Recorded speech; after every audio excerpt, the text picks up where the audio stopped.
Hi, it's Cindy, the founder of Feminine Mastery and your host for our Spring 2016 Feminine Master Series, Activate Your Feminine Manifesting Power, where over 21 of our world's leading feminine masters are going to show you how to use your superpowers to manifest love, abundance, and prosperity. Today we have with us a feminine master who is known for her personal journey and for really bringing us all the wisdom and the practices that can guide us deeper into self-love and self-compassion. So I want to welcome Tanya Penny.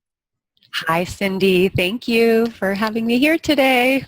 Oh, thank you so much. Oh, me too. I'm excited. I was going to interview Tanya last time on our Feminine Manifesting, our Feminine Masters series, and some things happened and it didn't work out. So this is actually, I feel, it's always perfect, as you know. Divine time, right? Exactly. So the perfect moment, the perfect topic, the perfect connection, everything's great. So here we are, and I'm so happy to have you with us. Yeah, thank you. I think this is really, this is important work, and I know it takes a lot of effort and time and love to put on these events. So again, thank you for having me. Absolutely. And so before we dive in, I want to share a little bit about you with our audience.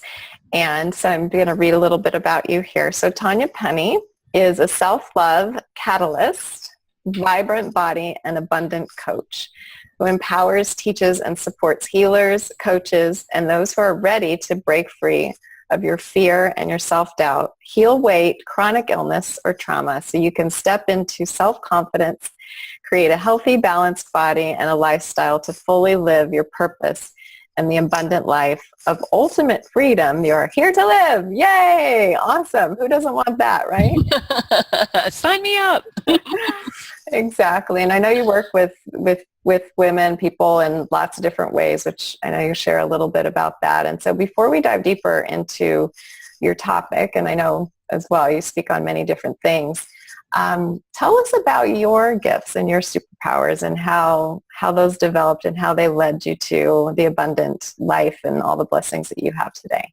Yeah, I love that. I love the whole superpower concept. And we were talking a little bit before we got started, just about superpowers and how I believe that our soul comes into each lifetime with a certain purpose and that we're actually given those superpowers to help us to fully live that. So I had fun thinking about what mine were. I feel like I have a lot of superpowers, as most of us do, but I think the two that really stand out for me, like if you asked my best friend what I exude or, what I bring to the world, and I think it's two things really. Compassion is one of them, and not only compassion, I've had to learn to have compassion for myself, but also, of course, with others, and then courage. And I kind of went back and forth between courage and confidence because people always say, oh, you're so confident. And sometimes I don't feel that way. But I do feel that a lot of times it's courage that pulls me forward. Courage to, whether it's to try something new or take a risk and really put myself out there and be seen so that I can fully, do what I'm here to do. So yeah, those would be my two superpowers, I think. I love them. The two C's, compassion and courage. Absolutely. Oh, absolutely. And I think being willing, Tanya, her quiz result was a dragonfly. And they're all about being the light and shining light. And I think that it takes a lot of courage to shine your light. And sometimes those challenges, which I know you know a lot about and help others through, are those moments of darkness, where things are sort of closing in. And so it does take that courage and that compassion to break through all that so that you can shine your light and be who you were meant to be and live the life that you're meant to live. So yeah, and when you talk about light too, it's we talked a little bit about it before too, the whole shadow aspect, right? Mm-hmm. It takes courage for us to actually go in and shine the light on those, those shadow patterns or qualities that everybody has, and have compassion for those too. Yeah, I always picture that, like the flashlight, and it's gonna sound terrible, but like, you turn on the light and the cockroach is like, it's like all those parts of us that don't want to be seen are like, don't look, so yeah, it's Yeah. those parts we don't want to see, but those are always, always a gateway to our greater gifts. Absolutely. I believe that too. Aw, well, beautiful. Well, I think my wheels are turning about where I want to start with you. And I think I want to talk about what is the connection between health and body and manifesting abundance. Yeah, that's great. I love that. That's, given my past experience, which I shared with you before, I had a huge health breakdown in 2004, I think it was. Yeah, I was diagnosed with multiple sclerosis. And I'd already been in a helping, healing profession. I was an occupational therapist, and gosh, I feel like when I was diagnosed with that, it was like devastating, of course, and it also put me on the path to where I really am today, which was looking at what is the whole mind-body connection, and really studying mind-body healing philosophy to heal myself, and then now to do it with others. So, I believe that our bodies are barometers, right, that are letting us know if we are in or out of balance in what I call the 7 life areas. And even if we're out of balance or alignment with our true self in one of those areas, my experience and working with many clients is that your body will let you know, whether it's with a little symptom such as trouble sleeping, maybe it is pain or fatigue, or maybe a full-blown disease or illness, like what happened to me. And anxiety and depression fall into that, as well as weight. So, I believe that when you talk about abundance, abundance is all of those 7 areas of our life. And the 7 areas that I really look at are self. And when I say self, I mean the way you feel and talk to yourself, the way you treat yourself, your health, mind and body, your spirituality or your spirit connection, your purpose, or your work or your career, and then money, of course, money and material. So if we're out of balance in one of those abundance areas, right, all of those areas of our life where we would love to be abundant and desire to be abundant, I believe our body will let us know if you are out of balance in one of those areas. So that's how I kind of connect the abundance and body, that's the abundance, I guess, the abundance body connection. Yeah. If that makes sense. I love it. I love it. And so you're saying that our body is really a guidepost. And you're also, what I also hear you saying is that abundance is sort of our natural state. Yes. And when because you hear that a lot, and then you're like, if you're not in abundance, you're like, well, what does that mean? Right. But right. that there is this natural state of abundance and flow, and with that comes manifestation that exists. But when we're incongruent, yes, in any of those areas, that I call it a wobble, that it creates like a wobble in our universe. And then it's sort of like, then this thing is off, and then that thing's off, and then pretty much we're like a train wreck. Yeah, absolutely. Yeah, and all it takes is, when people say, oh, well, out of alignment, like, what do you mean? And again, it goes back to our purpose and passions and what our soul came in to do in this lifetime. And it's not just about your work and your purpose. It's about everything in your life, right? Because I think our superpowers, like, I don't just have those in my business. I have them, in all areas of my life, right? It affects my friendships. It affects my money. It affects everything. So yeah, I like the wobble. The wobble, or your body, yeah, absolutely. I love that. So what are some common, what are the common places, the common wobbles? What are those common places that you find are, the places that really women is our audience for this series? So where women really, find themselves all of a sudden, derailed, or what's, those core roots that emotional patterns or what have you, like what are some of the common things you find in women that really throw them off and keep them from feeling healthy and abundant? Yeah, I would say I'd like to talk about what I call the 3 Ps.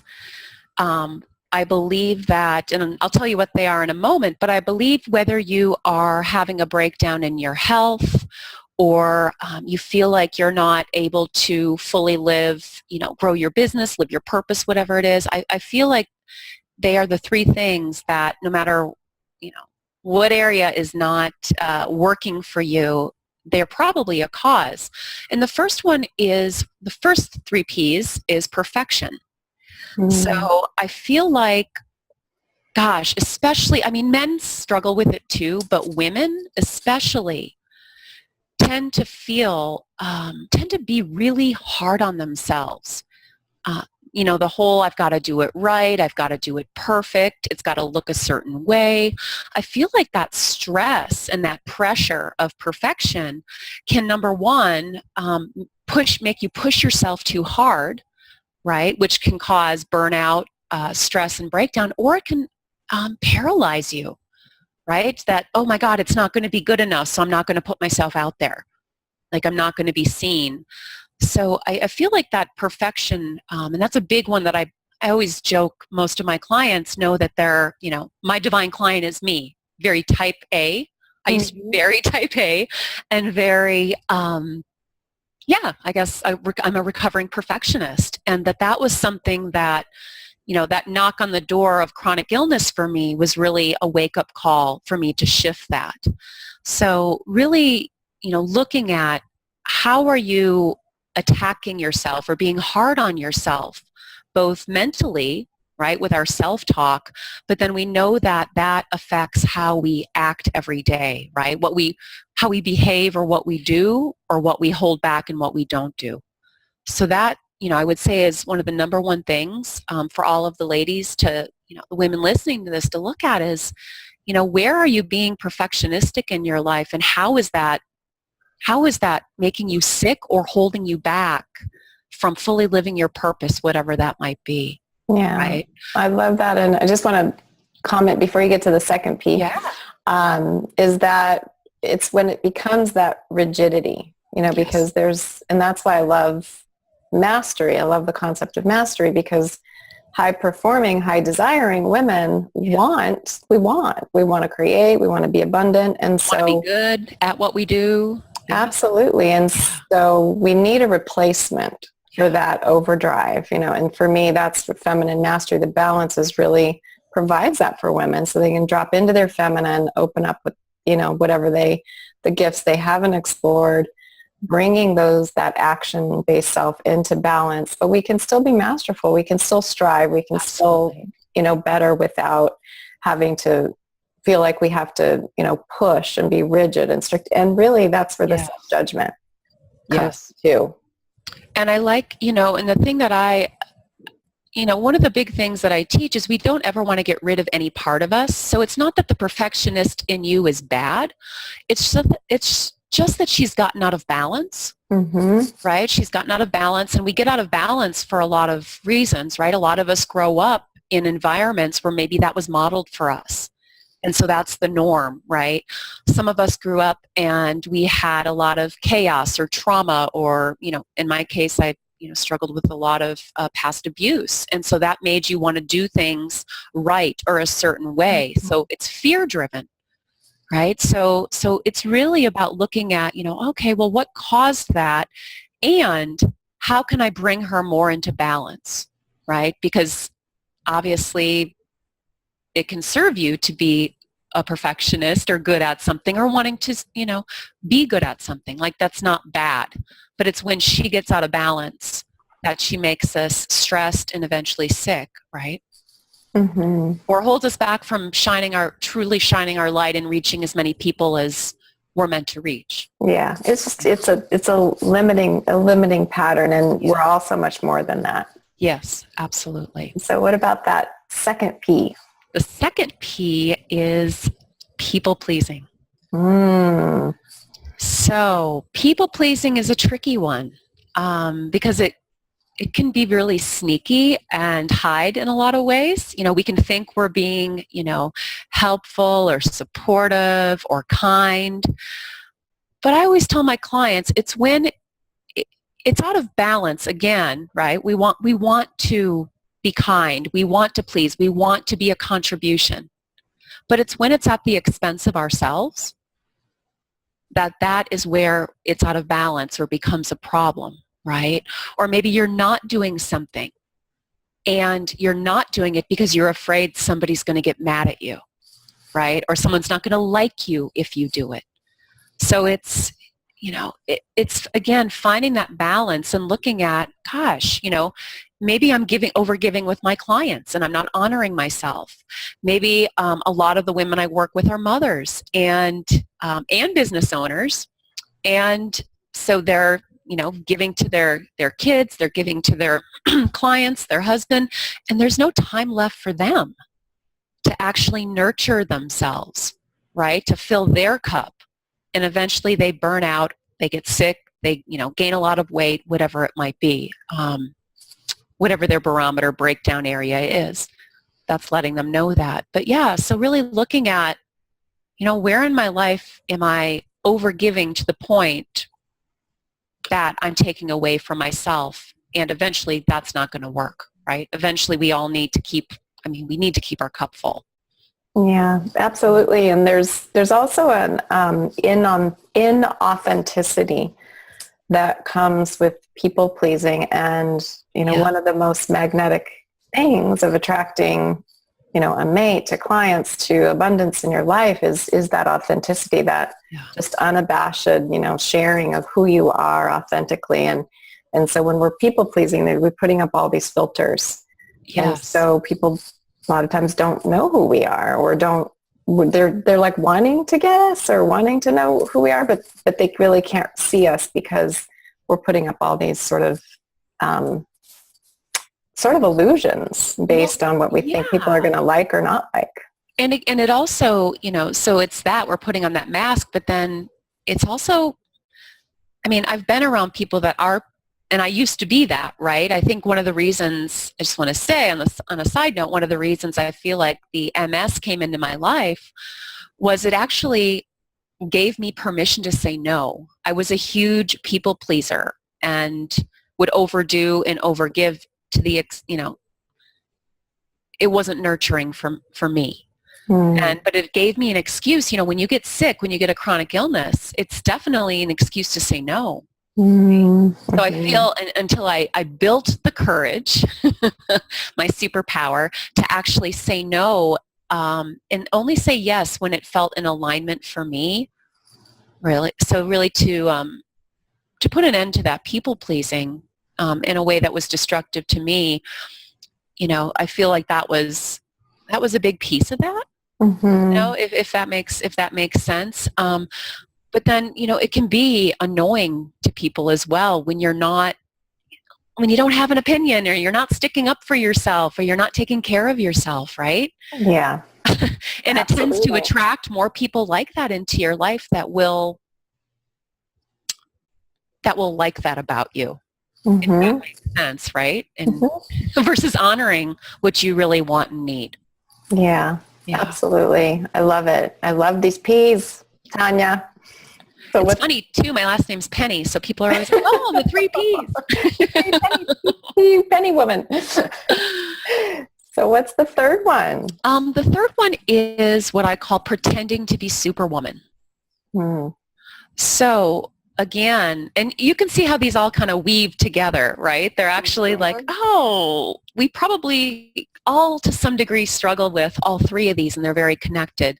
But that pretending to be Superwoman, again, it's the doing because you think you have to or you should, because you are trying to prove your worth. Perhaps you have a belief, like I did, that you have to work hard to succeed, or you have to work hard to get ahead in life, or even a lot of my clients have, past trauma, so they have a belief that, they have to overdo to survive, right? So again, when we're talking about the feminine mastery, the pretending to be superwoman, the overdoing, we're not in balance, right, with, or in alignment with receiving, right? It's that push versus receiving.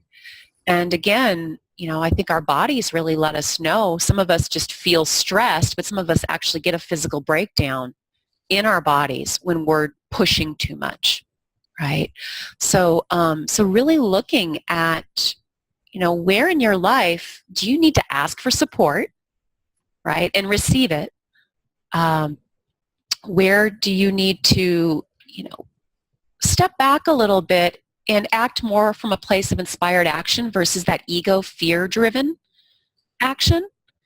So finding that balance of giving and receiving and overdoing, doing and being, I think is really important so that you can be in that flow and so you can, receive that abundance in all areas of your life. It's not about making it happen, right?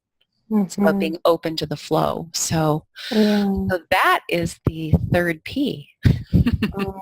I love it. And really what you're demonstrating for us and everybody that's joining us is the difference between masculine and feminine manifesting to me. And that's why one of the big reasons I created this particular series and chose this topic is I've seen in my own life that I've had abundance doing both. Yeah. And the masculine version of manifesting depleted me. Absolutely. And the feminine version of manifesting created more miracles, created more of the unexpected. And with the manifestation, there was always a deep sense of fulfillment. Yes. So, because we can manifest. We can make things happen, right? But absolutely.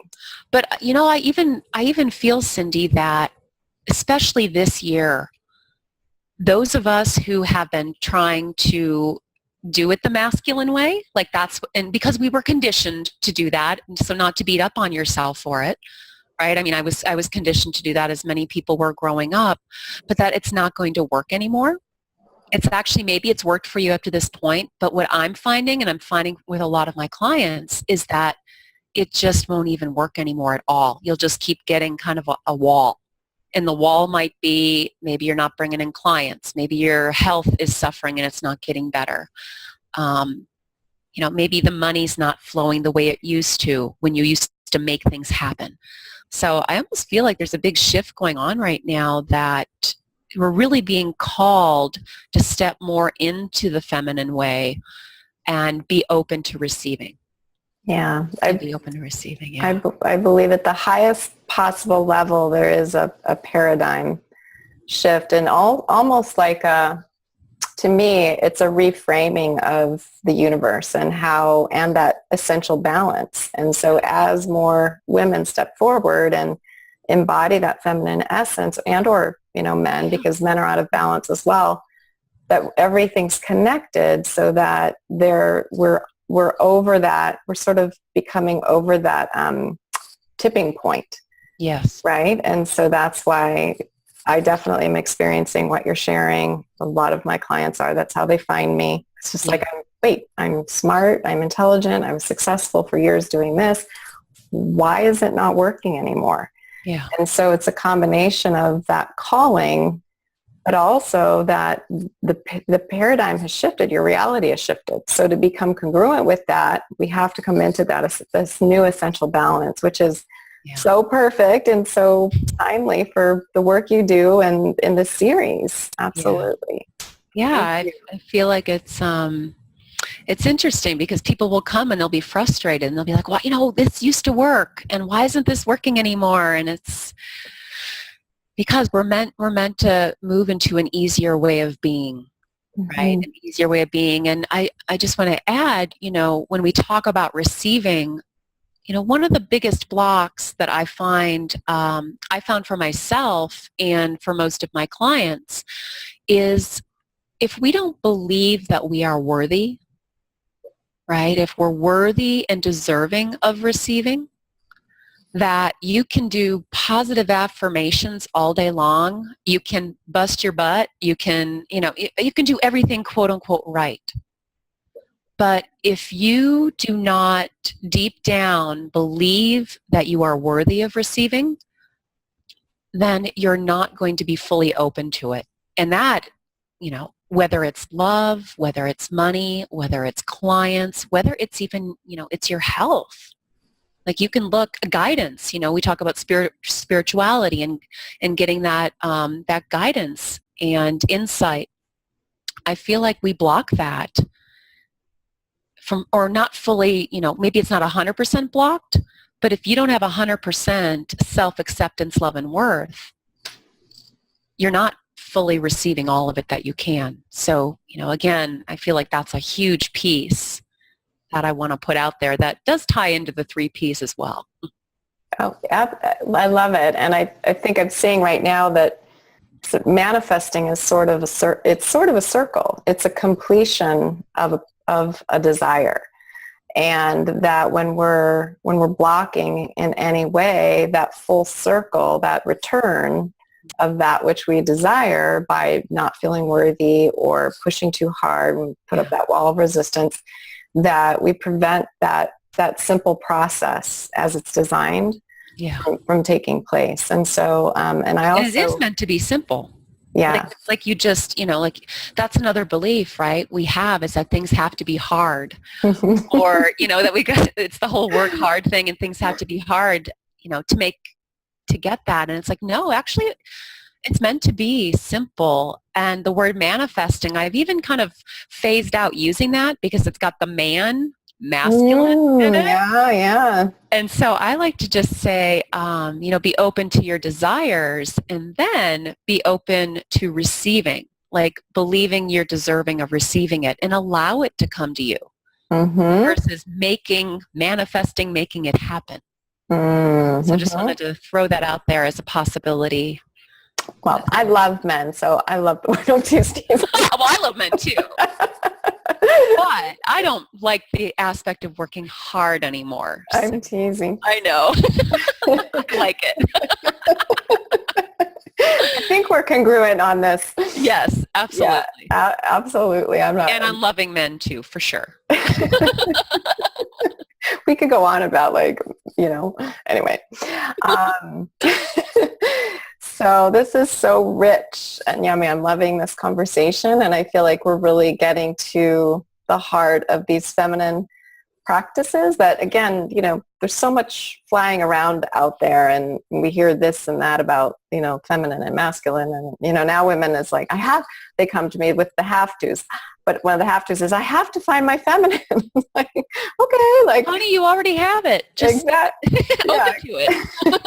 Yeah, exactly. And so that whole, just, I guess what I want to present to the women with us right now, Tanya, is that allow your mind to just be completely rewired. Like, it's just a time to trust your instincts, your heart, the inner knowing, it's where our minds are meant to take a back seat right now. And, amen. And so just to really feel safe in doing that, because it is a scary process when our brains start to rewire and shut down and old ways don't work. I mean, and to follow the heart, right? To follow your heart versus what your mind is telling you up to this point, all the things you should or have to or are supposed to do in order to, get all these things, whatever it is, all the areas of abundance. It is scary for your mind, for your ego,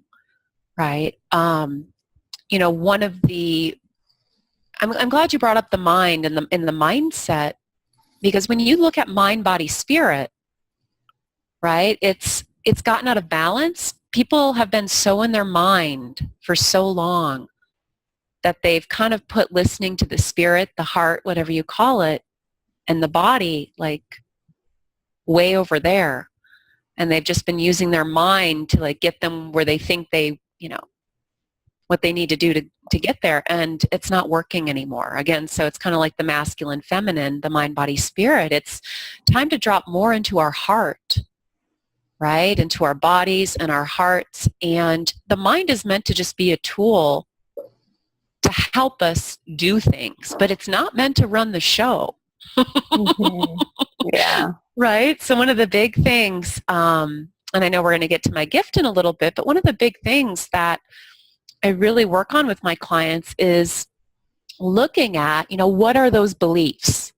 What are those self-limiting beliefs that are holding you back from being in balance, from receiving with ease, right? So, the ones that are related to the 3 Ps, I got to be perfect, I have to please others, the I'm not good enough or I'm not worthwhile. So I feel like awareness is key, obviously, to change anything.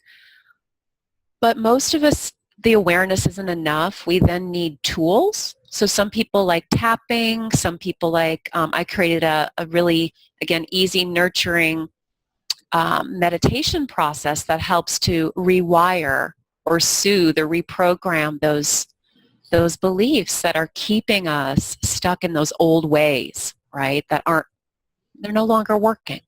So I'm glad you brought up the mindset, because I think that's huge when it comes to making this shift, right? To finding that balance and being open to receiving more in whatever area it is that you'd like to receive more.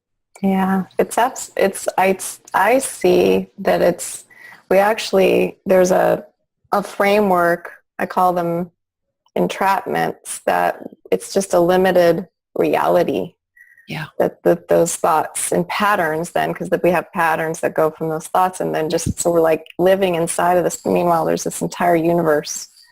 Possibilities. Right there, right? Yeah. So the Tanya's talking about is like we break those patterns, all of a sudden there's an opening, and then manifesting, receiving, it can drop right in. Absolutely. And so much more easy, right? Easily. Yeah. I like that, entrapments. Yeah. Mm-hmm. There's lots of different words for them, but yeah, in a nutshell, it's just all the things the way you think things are, right? And they don't have to be. Mm-hmm. Right? If you choose to believe it can be different and choose to change your beliefs, things can come to you. It's amazing how easy it can be. Yeah, absolutely. And then the power of your speaking to create the new patterns too, and then speaking from your heart. And it's just, we could go all day. We got to do a retreat or something, Tanya. I'm actually leaving to host. It's funny you said that. I actually leave in 2 days to host a retreat in Zion. National. There you go. I'm just talking about Zion today. I'll have to. No way. Oh yeah. That's oh my gosh. That's one of my most favorite places to visit personally, and then to take women. So yes, we should talk. I would love that. And of course, I just returned from Maui, the Maui retreat. So it must be that time. I have a feeling when I saw that you had that Maui retreat, and I was like, oh my gosh, I do a Maui retreat once a year too. And Maui is just such a feminine, just magical place. I love it. Yeah. Good. We have so much to share, so much to talk about. So are there what thought or what would you like to complete this incredible interview with? There's been so many flowing words of wisdom practices. How would you like to complete your message, and before we get to your free gift? Yeah, I would say, the biggest thing that I would love women to walk away with today is, to really look at the way that you talk to yourself. So really pay attention to what I call the voice in the head, or the inner critic. And, not only how you talk to yourself, but then, given how you talk to yourself, how do you treat yourself every day? So how can you nurture or be more compassionate, right? Compassion and nurturing to yourself every day, right? So it might be taking that time for you, carving out that time to take a nap, or read a book that you want to read, or work on your business, or move your body. So there's tons of practices, right, that I could share and that you could share, but really it's looking on a daily basis. How can you talk to yourself more kindly and with more compassion, and then weave in time for yourself and activities that are more nurturing for you every day, and actually protect that time, right? So many of us, we might have it on the calendar, but then we give it away. right? We put other people, other people's wants, needs, and desires. And I'm not talking about being narcissistic. I'm talking about filling up your cup, right? So it's really hard to feel and be abundant when we're not giving to ourselves, right? And when we're talking to ourselves in a negative way, we're going to, not only not receive, but repel, abundance, right? It might be love, it might be money, it might be clients, it might be health, fill in the blank. But so I guess that would be my takeaway is look at the way you're talking to yourself and treat yourself, with love and kindness, and give yourself time every day to do those things that fill you up. Yeah. And I think that that's so important, and where really invite women listening to Tanya's message is to really open up that is possible, and to rewire the connection of actually creating more time and more space will manifest and will allow you to asking for support. Yeah, even more. It's counterintuitive to that masculine ego driver, and it's one of the things that I see when I'm starting to get tapped out now. It's like, okay, I don't have enough space. I'm not being as nurturing as I can. I'm not, doing things that make me happy that have nothing to do with anything else that I do. Absolutely. And so we all, even though we've been doing this for years, we all have to keep bringing ourselves back to, deeper layers. Yeah. I always find for myself, there's more layers, go deeper into it. So yeah, really that giving and receiving, right? A lot of us are really good at giving, but asking for support and receiving. So it might be asking your husband, can you watch the kids for an hour so I can do X, Y, or Z, or take a nap, or whatever it is. Maybe it's asking a friend for, hiring people, whatever it is. So yeah, being able to ask for more support too, so you can get that time. Yeah, a lot of calls to courage. I mean, for some women, those are major courage calls, like ask for support. Yeah, oh my gosh, take off my Superwoman cape. Oh my gosh. Oh yeah, Not send something off before it's perfect. Oh my God, all the P buzzers are going off. Yep. Boom. We need one of those big mallets, that game. Yeah, oh yeah. The head pops up and it's like squash the peas. Oh, Tanya, so this has been amazing. Yeah, thank you so much. This has been fun. This has been really fun. And this is the way it really needs to be. It's just easy and flowing and just being real. So, yeah. No other way around here. No. So thank you. You've been such a beautiful feminine master, giving so much to the women watching and listening. And before we let you go, what's that special gift that you have to offer? I think you hinted around it, but tell us what you got. Yeah. So what I have for you, it's called the Vibrant Body and Abundant Life Blueprint. And I thought, wow, I have lots of free gifts, but this would be perfect for this feminine mastery. And I really go into all 10 of the keys that I have found through my own process of healing, chronic illness, weight, growing my business, having more fulfilling relationships in my life. So it's really the 10 keys in order to have that vibrant body and abundant life. And it's an audio lesson, 2 audio lessons, and then we have a live free virtual class and one of my guided TMP meditation practices that I spoke a little bit about before that really helps you to, it's nurturing, and it really helps you build that self-acceptance, love, and worth. And it also plants the seeds for those desires while clearing out and shifting those self-limiting and negative beliefs. And you can even fall asleep and not hear a word of it. So works on a subconscious level. So a lot of my clients use it as a midday nap or as they fall asleep at night. So you guys get a sample of that as well. Oh, that's what a generous gift. And your voice is, you have a beautiful, beautiful presence, but your voice is, I'm listening to you going, so probably because of the meditations that I record. Probably you're somewhere between an easy jazz listener, DJ, and meditation, Oh, I love it. I'm seriously, like, that sounds like a wonderful gift. I myself will probably be downloading that one. So Awesome. yeah, thank you so much. You're This so has been welcome. amazing. Yeah, thanks for being with us. And thank you everyone else who's spent this time with Tanya and I, and we're sending you off with self-love, self-compassion. You can keep the cape, right? Use it for your Yes. superpowers though. And it might be pretty, and sometimes we want to put on our cape, but sometimes, we need that reminder to take it off too. Yeah. Ooh, okay. That's the next series. That's great. Thank you, Cindy. Thank you, Tanya. And thanks for everyone for being with us. And we'll see you on the next interview.